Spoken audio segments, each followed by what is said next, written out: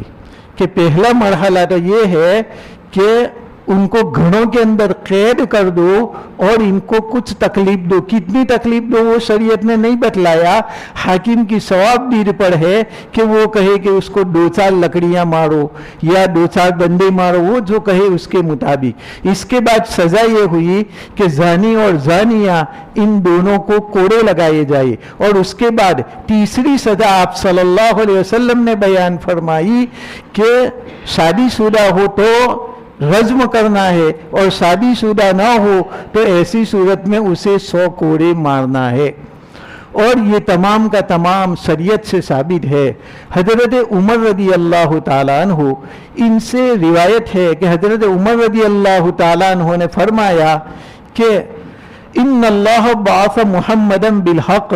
کہ اللہ تبارک و تعالیٰ نے محمد صلی اللہ علیہ وسلم کو حق لے کر کے بھیجا. وانزل علیہ الکتاب، اور ان کے اوپر کتاب اللہ یعنی کلام پاک نازل کیا. وکان مما انزل اللہ علیہ الرجم، اور اللہ نے جو نازل کیا وہی اس کے اندر رجم کا بھی ذکر ہے. فرجم رسول اللہ صلی اللہ علیہ وسلم ورجمنا بعدہ، آپ صلی اللہ علیہ وسلم نے بھی رجم کیا اور آپ صلی اللہ علیہ وسلم کے بعد ہم نے بھی رجم کیا. مجھے خوف ہے کہ زمانہ جب طول پکڑے گا، بہت زیادہ زمانہ گزر جائے گا، تو کوئی آدمی یہ کہے گا کہ ہم تو کتاب اللہ کے اندر رجم کو نہیں پاتے، حالانکہ رجم کا کتاب اللہ میں ہونا بالکل یقینی ہے، اور کتاب اللہ کے اندر رجم اس آدمی کے لیے ہے جو محسن ہو، یعنی شادی شدہ ہو، ان کے لیے رجم ثابت ہے۔ یہ حضرت عمر رضی اللہ تعالیٰ عنہ نے فرمایا۔ اور دوسری حدیث حضرت عمر رضی اللہ تعالیٰ عنہ نے یہ فرمایا کہ لولا ان قال قائلون ان عمر زاد فی کتاب اللہ لأکتبوها فی المصحف ای فی حاشیۃ المصحف، کہ اگر مجھے یہ خوف نہ ہوتا کہ لوگ میری جانب منسوب کریں گے کہ انہوں نے قرآن کے اندر ایک آیت کو زیادہ کر دیا، لوگ اگر ایسا کہے اس کا مجھے خوف نہ ہوتا تو میں اس کو لَكَتَبْتُهُ فِي نَاحِيَةِ الْمُصْحَفِ، تو میں قرآن کے ایک حاشیے میں اسے لکھ دیتا۔ تو حضرت عمر رضی اللہ تعالیٰ عنہ چاہتے تھے کہ وہ آیت جو نازل ہوئی تھی اور اس کے بعد منسوخ ہو گئی اس کی تلاوت، میں اس کو قرآن کی ایک طرف لکھ دوں، ایک حاشیے میں لکھ دوں، لیکن مجھے خوف ہے کہ میں ایسا کروں گا تو لوگ یہ کہیں گے کہ حضرت عمر نے تو کلام اللہ میں زیادتی کی۔ تو اس سے معلوم ہوا کہ حضرت عمر رضی اللہ تعالی عنہ یا تو جانتے تھے کہ یہ قرآن کی آیت ہے اور اس کے اندر رجم کا ذکر ہے، یا یہ کہ انہوں نے یہ سوچا ہوگا حضرت عمر رضی اللہ تعالیٰ عنہ نے کہ آپ صلی اللہ علیہ وسلم جو بیان فرماتے ہیں وہ آپ اپنی خواہش سے بیان نہیں کرتے، بلکہ ان ہوا الا وحی یوحا، نبی جو بھی بولتے ہیں وہ اللہ کی وحی ہوا کرتی ہے، اللہ کی جانب سے ہی بولتے ہیں، اس لیے نبی صلی اللہ علیہ وسلم کے فرمان کو بھی قرآن کہا گیا۔ آج تو یہ رجم کی آیت قرآن مقدس کے اندر نہیں ہے، لیکن حضرت عمر فرما رہے ہیں کہ یہ آیت تھی، ہم نے پڑھا، ہم نے رجم کیا، آپ صلی اللہ علیہ وسلم نے بھی رجم کیا، اور یہ حکم قرآن میں ثابت ہے۔ کہیں بعد میں لوگ اس کا انکار نہ کر دے، اس لیے یہ میں نے بیان کیا۔ اور پھر دوسری جگہ پر فرمایا کہ اگر مجھے خوف نہ ہوتا کہ لوگ یہ تانا دیں گے کہ عمر نے کتاب اللہ میں زیادتی کر دی، اگر یہ خوف نہ ہوتا تو میں ایک حاشیے کے اندر اس کو لکھ دیتا۔ تو معلوم ہوا کہ یہ جو سزا ہے، تیسری سزا، یہ یا تو کلام اللہ میں تھی اور بعد میں منسوخ ہو گئی اس کی تلاوت، لیکن اس کا حکم تو باقی رہا،